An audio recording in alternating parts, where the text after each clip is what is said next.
नमस्कार, आप देख रहे हैं न्यूज 21 में हूं आपके साथ अंशप्रीत कौर। मॉर्निंग बुलेटिन में आपका बहुत बहुत स्वागत। बसपा के राजकीय उच्च माध्यमिक विद्यालय निलोज में सोमवार 14 सितंबर को 11 वर्ष की आयु वर्ग के छात्र छात्राओं के लिए ब्लॉक स्तरीय खेलकूद प्रतियोगिता का भव्य शुभारंभ हुआ। यह प्रतियोगिता 17 सितंबर तक चलेगी, जिसमें बसपा ब्लॉक के स्कूली बच्चे विभिन्न खेलों में अपनी प्रतिभा का प्रदर्शन करेंगे। प्रतियोगिता उद्घाटन समारोह कई गणमान्य व्यक्तियों की उपस्थिति में संपन्न हुआ। कार्यक्रम की अध्यक्षता सीबीआईओ बसपा के संदर्भ व्यक्ति वीरेंद्र कुमार मीना ने की। इस अवसर पर पीआईडीओ केसर सिंहपुर के संयोजक कमलेश सिंह कसाना, प्रधानाचार्य तेजपाल मीना, जगरन मीना, ओम प्रकाश गुर्जर, गिराज प्रसाद सोनी, बाबूलाल मीना, कमल राजौरिया और रामेश्वर गुड़ी भी मौजूद रहे। मंच का संचालन रविंद्र कुमार सैनी ने किया। बसपा से गुमान मीना की रिपोर्ट।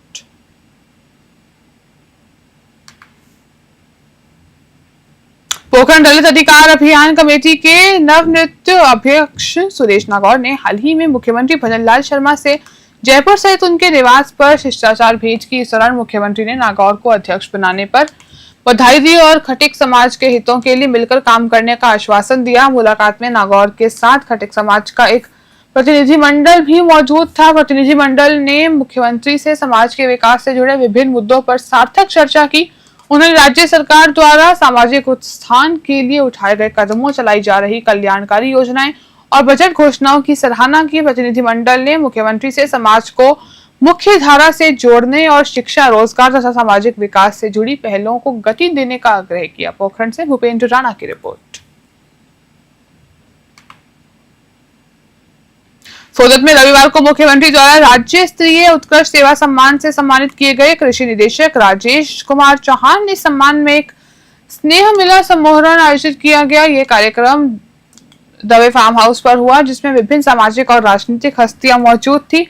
इस कार्यक्रम की अध्यक्षता सोदत विधायक शोभा चौहान ने की। इसमें मुख्य अतिथि के रूप में भाजपा जिला अध्यक्ष सुनील भंडारी, मंडल अध्यक्ष कीर्ति राजेश तंवर, नगर पालिका अध्यक्ष मंजू निकुम और पूर्व मंत्री लक्ष्मण दवे उपस्थित रहे। अपने संबोधन में कृषि निदेशक राजेश कुमार चौहान ने कहा कि उनका मुख्य प्रयास यह सुनिश्चित करना है कि कृषि विभाग की योजनाओं की जानकारी हर जरूरतमंद किसान तक पहुंचे। उन्होंने इस सम्मान के लिए सभी का आभार व्यक्त किया। पाली से ललित तिवारी की रिपोर्ट।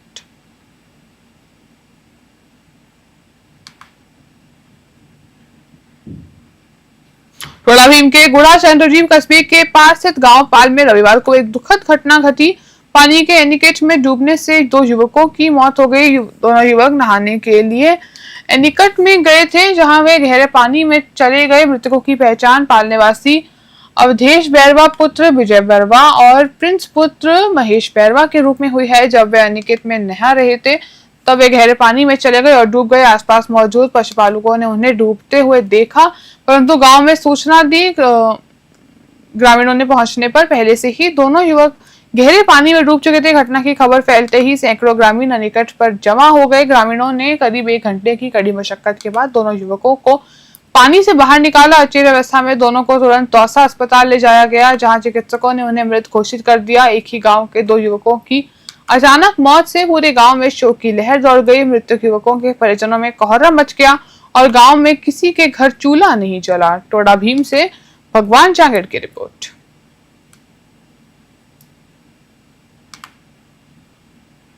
रविवार को कोटा के तलवंडी स्थित अग्रसेन सभागार राधाकृष्णन मंदिर में अरिहंस सेल्वेक्स प्राइवेट लिमिटेड बीकानेर द्वारा हलवाई कैटर्स एंड रिटेलर्स मीट ग्राहक सम्मेलन उत्सव 2025 का आयोजन किया गया। इस कार्यक्रम का मुख्य उद्देश्य कंपनी के उत्पाद बीकानेरी गोल्ड मूंगफली तेल को बढ़ावा देना था। कार्यक्रम की अध्यक्षता अरिहंत सेल्वेक्स प्राइवेट लिमिटेड के सीईओ सौरभ बोथरा ने की, जिन्होंने कंपनी के बारे में जानकारी देते हुए बीकानेरी गोल्ड मूंगफली तेल की रिफाइन और फिल्टर गुणवत्ता पर प्रकाश डाला। कंपनी के निदेशक शुभम वेद ने गुणवत्ता नियंत्रित प्रणाली पर जोर दिया और ग्राहकों को इस उत्पाद का अधिक से अधिक योगदान करने की सलाह दी। कंपनी के विपणन प्रबंधक लक्ष्मी चंद पुरोहित ने कंपनी के ग्राहक कार्यक्रम की सराहना की। कोटा से कामेंदु जोशी की रिपोर्ट।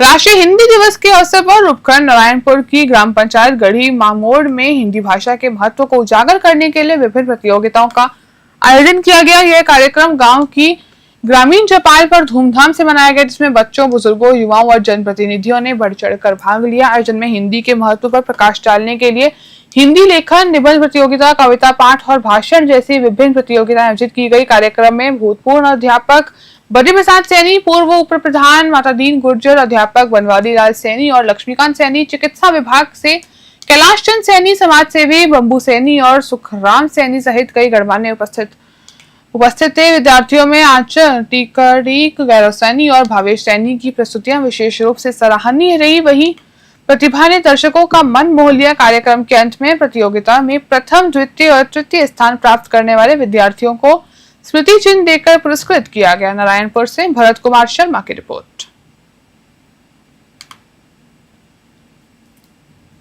सूरतगढ़ शहर के भबुवाला कुआं बाजार स्थित भारत माता चौक पर भारत माता की मूर्ति का लोकार्पण समारोह आयोजित किया गया। इस कार्यक्रम में दिल्ली के उप मुख्यमंत्री प्रवेश साहिब सिंह ने मुख्य अतिथि के रूप में शिरकत की। इस समारोह का आयोजन रामनिवासी शोभा यात्रा समिति द्वारा किया गया था। हालांकि कार्यक्रम के दौरान विवाद तब खड़ा हो गया जब पता चला कि अतिथियों की सूची में स्थानीय कांग्रेस विधायक डूंगर राम गेदार का नाम शामिल नहीं था। यह देखते हुए कि भारत माता चौक और मूर्ति का निर्माण नगर पालिका के लाखों रुपए के बजट से हुआ है, विधायक के समर्थकों और कार्यकर्ताओं ने उनकी अनदेखी पर नाराजगी जताई। सोशल मीडिया पर इस मुद्दे को लेकर तीखी बहस छिड़ गई और आयोजन समिति पर राजनीतिकरण का आरोप भी लगाया गया। सूरतगढ़ से नवीन कुमार की रिपोर्ट।